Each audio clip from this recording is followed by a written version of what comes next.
This is the pile of large vintage toys that's blocking up the last section of the basement.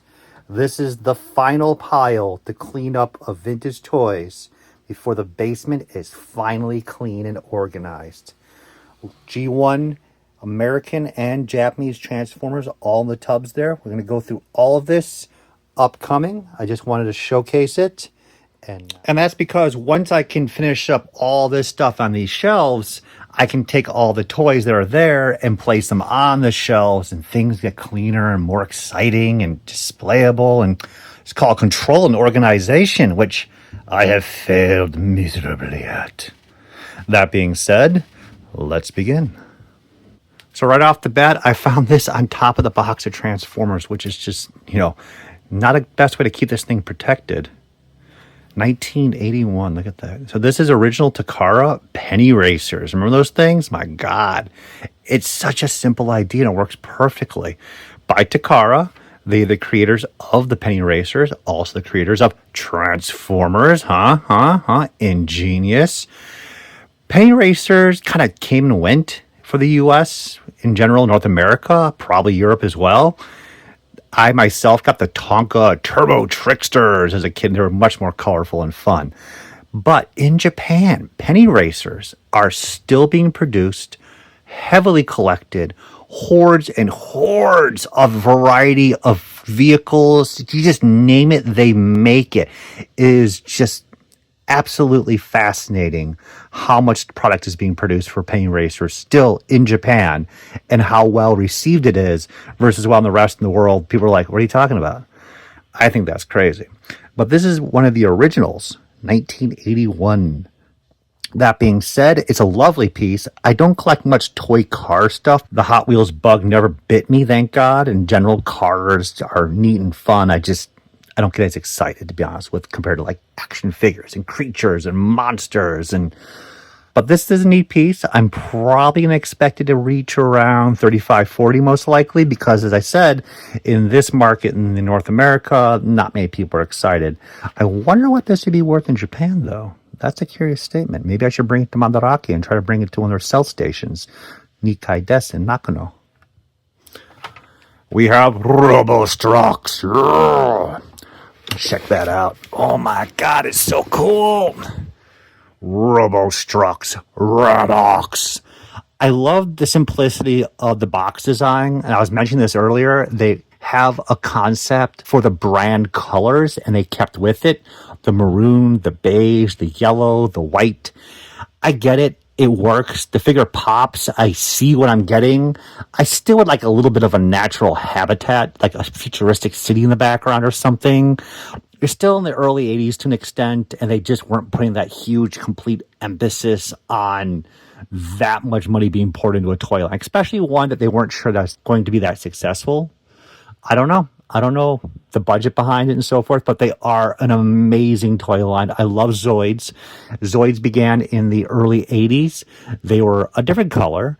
They were successful in Japan, brought out in the US, and then after it subsided, Tomy brought it back as Robo Strux in the mid-80s with brand new colors. Thank you. I love it when they don't reissue them in the original colors. I love Robo Strux because of that. And this is the stuff I was more used to than the original colors. And then as Zoids progressed as a toy line and a franchise, then there's a cartoon series came out, more figures that were more based upon animals. And I still love this stuff. And I think you guys too. But I always mention not many collectors get too involved with them because they're not full-blown action figures. They kind of hit that point where it's a model kit / action figure. A lot of collectors still do wish to collect these. But when you do find them, they're not complete. There are parts and pieces that are broken. And it's not like a normal figure where it's just missing a weapon or two. Limbs are missing. Huge parts are missing. Does the battery operation still work? There's a lot of problems that go wrong. A lot of dealers in these toys just put them in a big bag and say, I don't know if it's complete. So it's kind of a wish-washy thing. But I love the fact that they have 12 figures that they reissued. I love the names of these things. They're so solid. These are great kids' names or pet names.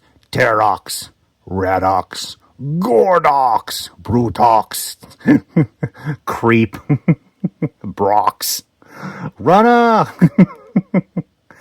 And again, as I said earlier, these are all just repaints of the original series that came out just a couple years prior. Finding Robo Strux dead stock in box, look at that, $20 retail at Toys R Us, great price. It is a little more difficult than normal, but when you do find them, they are either beat up, incomplete, or broken pieces. I'm personally not going to let go of any of these guys because I took quite a while to get them. I wish I got them in a little bit better boxes, a little bit of crunch down there. Probably runs about $200 right now. It can go up and down. The market is a little wish-washy like that. They go up, they go down, they go. It just depends on who's looking for them at that time. And then we have TRex. Now this, to my remembrance, is the big bad boy of the entire series.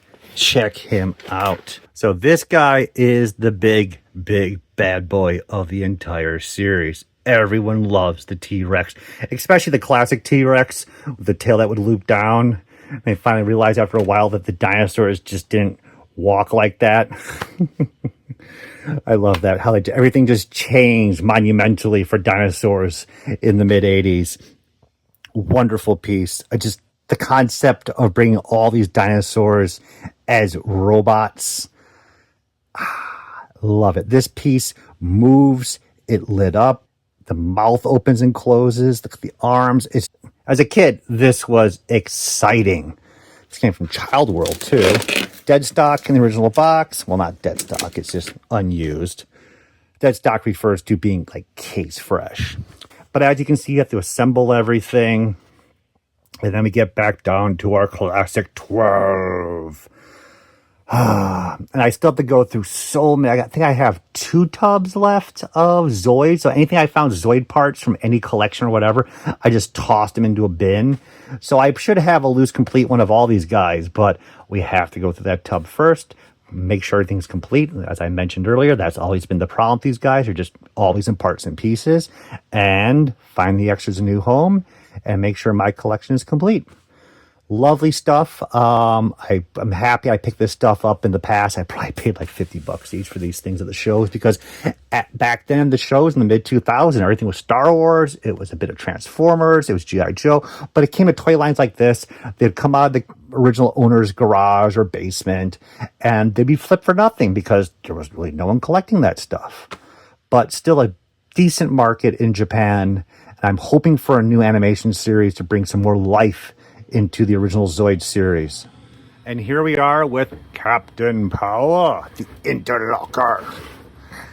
I like how he's just sitting there all smug with like no armor protection whatsoever. It's just a cannon, and he's just chilling there like, yeah, man, I'm good. There's no action to it. He's just sitting there. I mean, the artwork's beautiful. The toy's very interesting. The whole concept in general, of course, was amazing. I just nitpicking the artwork. It's just... he's just sitting there. Like, he's got like 5 marks already. He's like, yeah, I've killed those people. Like, he's seen so much war. He already has the 100-mile stare at him, which means a lot more than it should for a kid looking at the package. But that being said, this was just before its time. The interactivity, you can play with this toy against the TV show and have the TV show hit your vehicle in response and may cause it to explode. I mean, wow. In the mid-'80s, this technology, as it was emerging, it's magnificent. I'm surprised it was never reutilized ever again. But that being said, everyone was on the ball with laser light technology in the mid-'80s. So we had Photon from LJN, including the action figures in the TV show. We have the Captain Power series.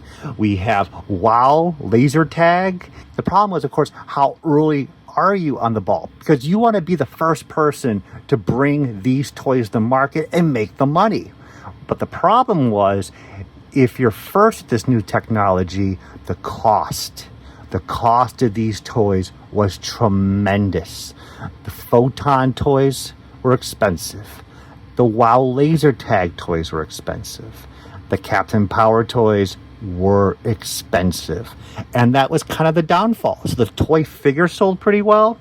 The heart of the toy line, the interactive portion, that was the great sales pitch of that time, too expensive. And a lot of this stuff got blown out at stores. So in the mid-2000s, you would find interlockers, the Power Station, the Phantom Jet, the Power Jet, all of those would be turning up dead stock sealed from clearance stickers all over them.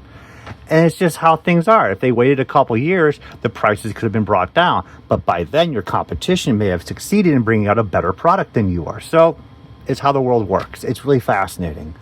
I just love looking at the TV show, and you can see the portions where your toys can interact with it. And I still don't have the time, but I'd love to just pop one of these right up and just see it work for once in my own hands. But that being said, this piece is just opened, and it has the little cardboard piece in there. So I think it's complete. And it's probably when it's about 20, 25 bucks, and that's it. But that's okay. I love this stuff. And now the box is upside down. Moving on, we have wings. Winged. See, it just comes right out of my mouth. Winged. Linka says winged. Anyone recognize? Anyone recognize? You know what? Honestly, it probably hasn't been done yet, but oh god, that was intelligent too. I'm going to backtrack a little bit there.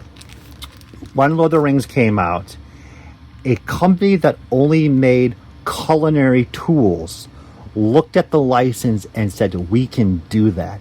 And they got the license for Lord of the Rings and pumped out some amazing weapons. And yes, this is the Balrog flame sword. And I was just thinking, like, has anyone made like a butter knife or a regular knife of the flaming sword from the Balrog? Because that would sell like hotcakes. I bet you if I look online, editing Alex, let me know. Do they make one of those? Curious. This is the Super Balrog from Nika. This is just the wing. That thing is huge. Oh my god. Look at it. Still unused. And then a bag of wheels from the was it G.I. Joe detonator? Where the hell is that box? This piece, I had it dead stock in the original box, and the box got damaged by water, and I had to save him. But the question is, of course, I have to move. Where the hell is the rest of the Balrog?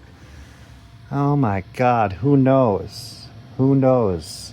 Looks like I have to dig deeper in the Mines of Moria toy section to find the little bastard. Well, that being said, I'm happy I still bought one because the market just jumped on this. I can only imagine what it goes for now, but someday I'll get this puppy displayed, and that's the goal. Purge the stuff, that's the fun stuff, which is more than half the stuff here, you know, the bad investments and everything else, and get a nice display set up and move on.